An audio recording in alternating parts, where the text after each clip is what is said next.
아따 이것을 antara dua orang narapidana yang dipertemukan di dalam penjara.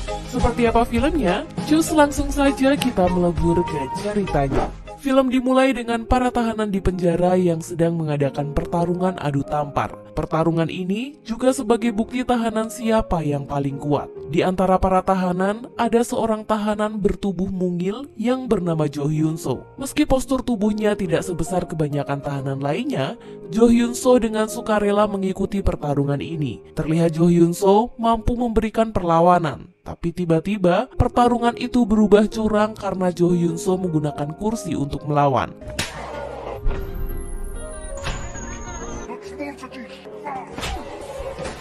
Akibat insiden itu seketika suasana menjadi semakin kacau. Akibatnya, Jo Hyun So menjadi sasaran emosi tahanan lainnya. Namun, karena badannya yang kecil, ia jadi sangat lincah untuk kabur, bahkan dia dengan mudah menghajar tahanan lain. Akan tetapi, aksinya ini langsung dihentikan oleh petugas penjara.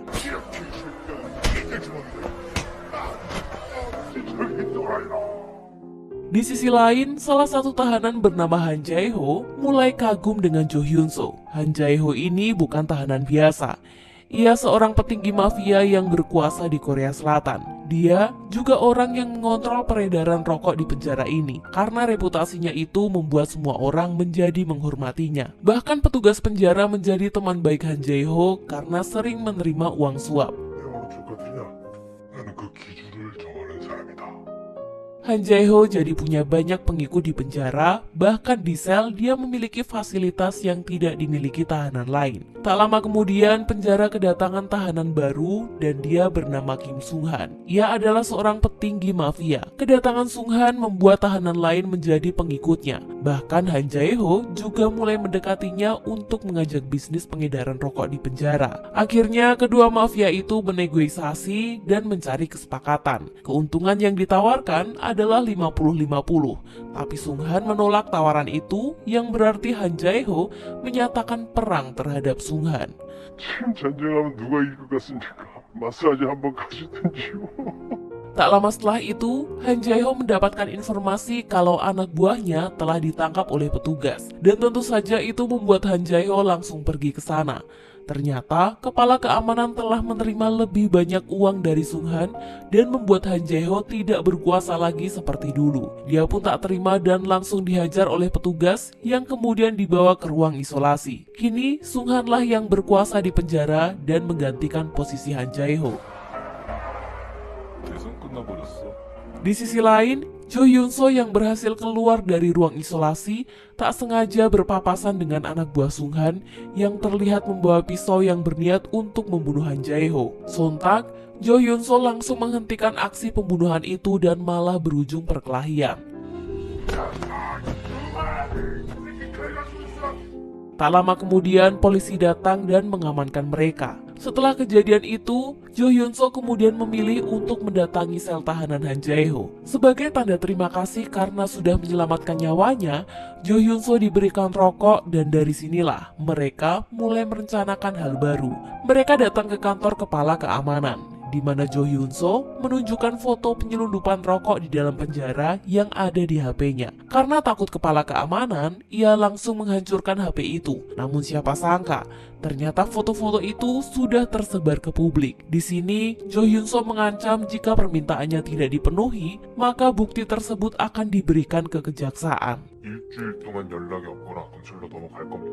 Karena merasa terancam, akhirnya kepala keamanan menuruti permintaan mereka. Adegan pun berpindah di dapur. Di sini Han Jae-ho telah menyekap Sung Han dan menyiramkan air panas yang membuat Sung Han teriak kesakitan. Han Jae-ho bertanya, apa alasan Sung Han berusaha untuk membunuhnya?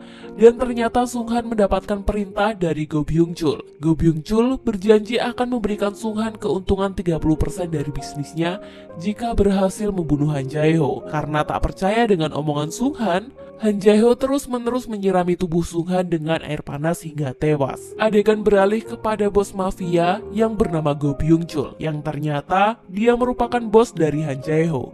Dia memiliki bisnis ekspor ikan laut yang berasal dari Rusia. Akan tetapi, bisnis ikan laut itu hanyalah kedok saja. Dia menjalankan bisnis narkoba yang berasal dari Rusia yang ia selundupkan melalui kotak penyimpanan ikan. Gerak-gerik dari Byung Chul ini sudah lama diamati oleh kepolisian. Dan kasusnya ini akan ditangani oleh poluan cantik bernama Chun In Sok. Di penjara, semenjak kematian Sung Han, kekuasaan beralih lagi ke Han Jae-ho. Kini, kedekatan Jo Hyun So dan Han Jae-ho semakin akrab. Namun pada saat itu, Jo Hyun So diberi kabar jika ibunya telah tiada akibat ditabrak mobil.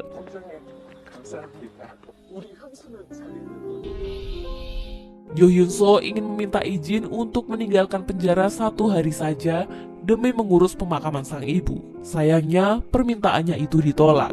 Jo Hyun So pun menangis histeris sambil ditenangkan oleh petugas. Ketika di sel, Han Jae-ho mencoba untuk menenangkannya. Tetapi setelah itu malah terjadi perkelahian di antara mereka. Keesokan harinya, Jo Hyun So mendapatkan izin dari kepala keamanan untuk meninggalkan penjara hanya 1 hari saja demi melihat ibunya. Tentu saja, izin itu hasil dari campur tangan Han Jae-ho yang telah berhasil menyogok kepala keamanan. Setelah kembali ke penjara, Jo Hyun So disambut hangat oleh Han Jae-ho. Mereka terlihat ngobrol serius dan kemudian menawarkan Jo Hyun So untuk menjadi anggota gengnya setelah keluar dari penjara. 여기서 나가면 진짜로 나랑 같이 한번 일해볼래? Namun sayangnya, Han Jae-ho mendapat kenyataan kalau Jo Hyun So ternyata merupakan seorang polisi. 나 경찰이야. Oke, kita flashback sebentar. Terlihat Chun In So mulai bergerak menangani kasus Byung Chul. Namun, dia tidak memiliki bukti yang cukup kuat untuk mengungkapkan transaksi narkoba dengan pihak Rusia. Kemudian Chun In So mendapatkan informasi jika salah satu anggota Byung Chul, yaitu Han Jae-ho, ada di penjara. Mendengar informasi itu, Chun In So akan mengirimkan agen rahasia ke penjara dan mengungkap perencana Byung Chul. Selain itu, penyamaran ini juga untuk menemukan bukti tentang bisnis narkoba. Maka dari itu, Chun In So memilih Jo Hyun So sebagai agen penyamaran dan masuk penjara selama 3 tahun. Awalnya Jo Hyun So menolak rencana tersebut karena ibu Hyun So hidup sendirian dan mengidap penyakit ginjal. Namun Chun In Sok memberikan janji kalau dia akan membantu mencari ginjal yang cocok untuk ibunya dan membayari biaya rumah sakit. Akhirnya, Jo Hyun So menerima tawaran itu. Mereka merencanakan skenario supaya Han Jae-ho percaya kepada Jo Hyun So. Namun sayangnya beberapa hari setelah itu, dia mendengar pemberitaan kematian ibunya. Dia meminta izin keluar penjara untuk menemui ibunya.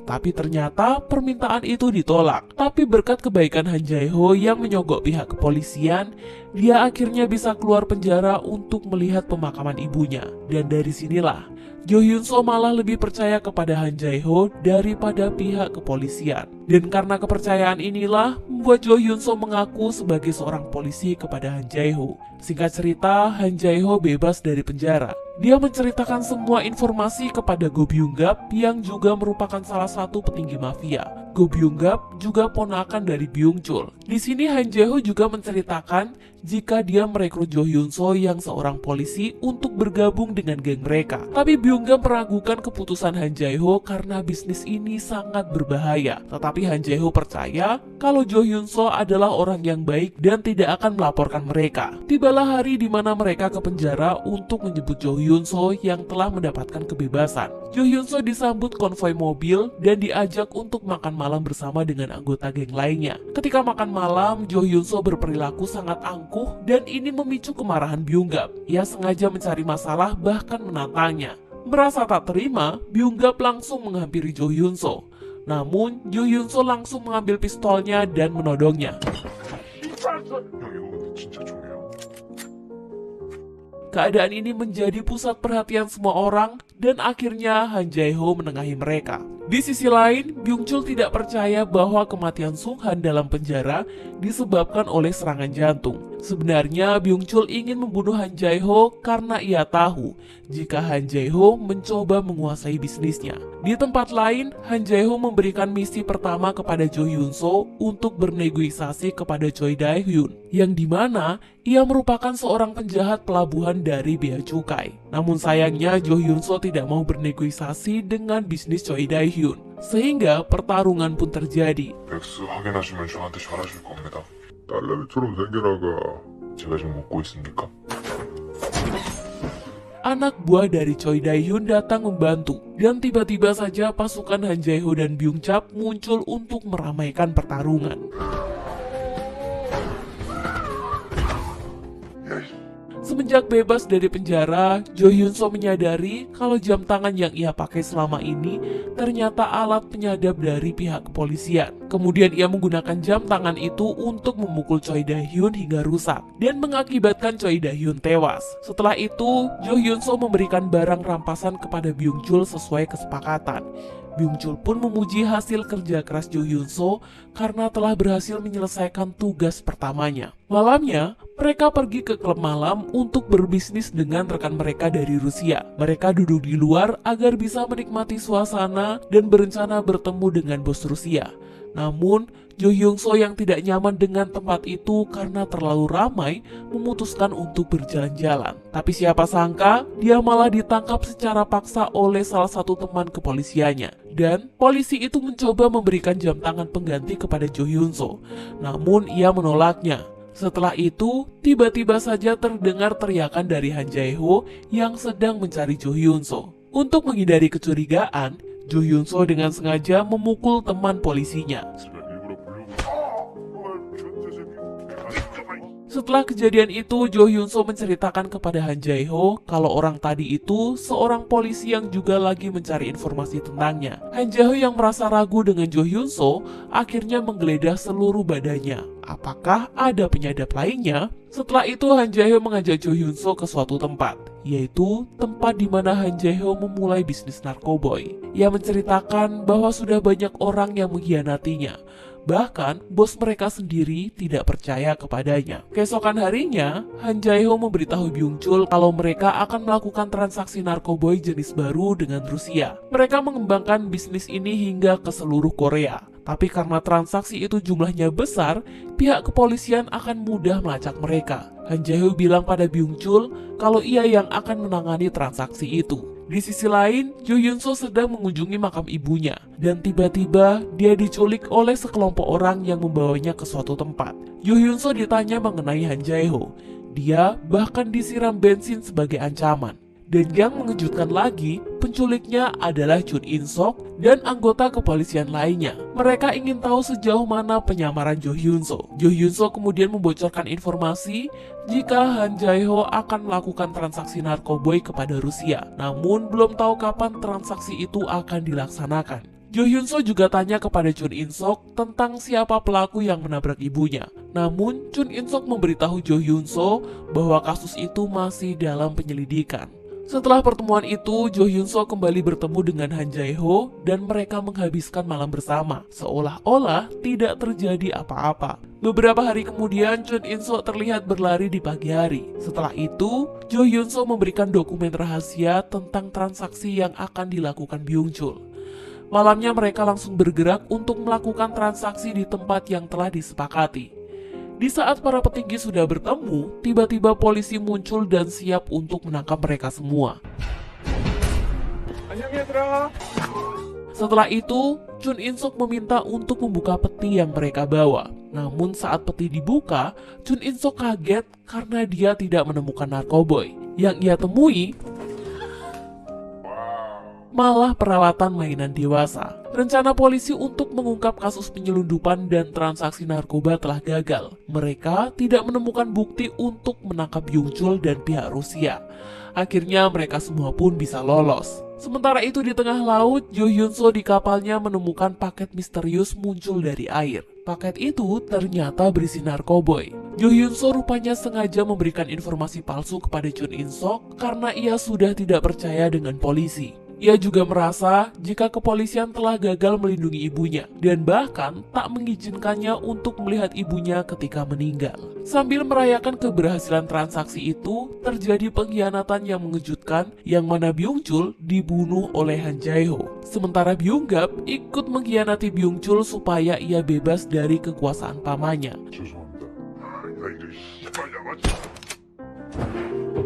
Sementara seluruh pengikut Byung-chul juga dibunuh. Keesokan harinya, Jo Hyun-so meminta Han Jae-ho untuk menembaknya saja. Ternyata ini merupakan rencananya agar ia bisa melaporkan kepada pihak polisi kalau dia juga menjadi korban dari tragedi itu. Sementara, Chun In-sok mengetahui kalau Jo Hyun-so telah mengkhianati polisi.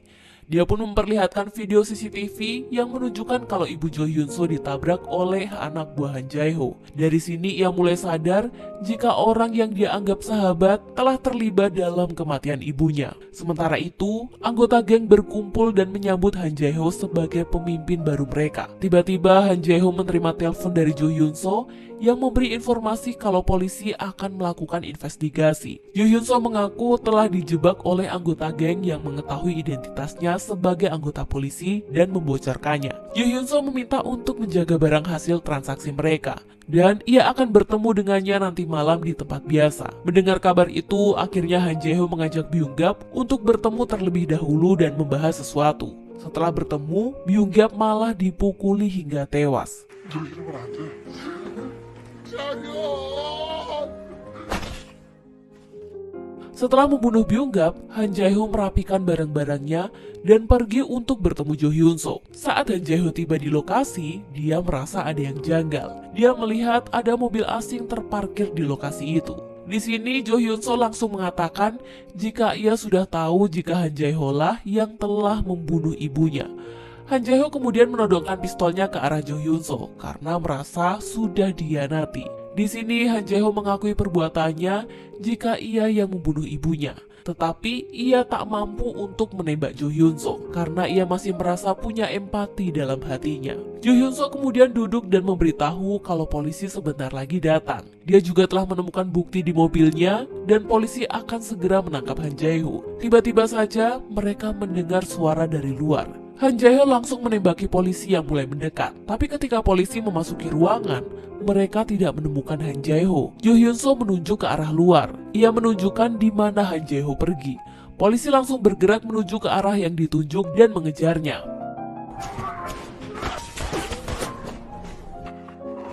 너 같은 새끼가 감당할 수 있는 사람 아니야. Polisi mengira jika Han Jae-ho sudah tewas. Akhirnya polisi menggunakan Jo Hyun-so sebagai tameng untuk mendekati Han Jae-ho. Dan tak diduga, ternyata dia belum tewas dan malah membunuh polisi itu. Kemudian ia berencana untuk membunuh Jo Hyun-so. Tapi karena dia tidak tega, akhirnya dia memutuskan untuk pergi. Namun siapa sangka, tiba-tiba dari arah belakang, Han Jae-ho ditabrak menggunakan mobil oleh Jo Hyun-so seperti yang dilakukan terhadap ibunya. 근데 나는 형 믿어요. 형 엄청 출세했네. Dan setelah itu, melihat Han Jae-ho dalam kondisi sekarat, Jo In-sok langsung mengamankannya dan mengambil kunci mobil untuk sebagai barang bukti. 나 같은 실수하지 마. Dan film pun tamat.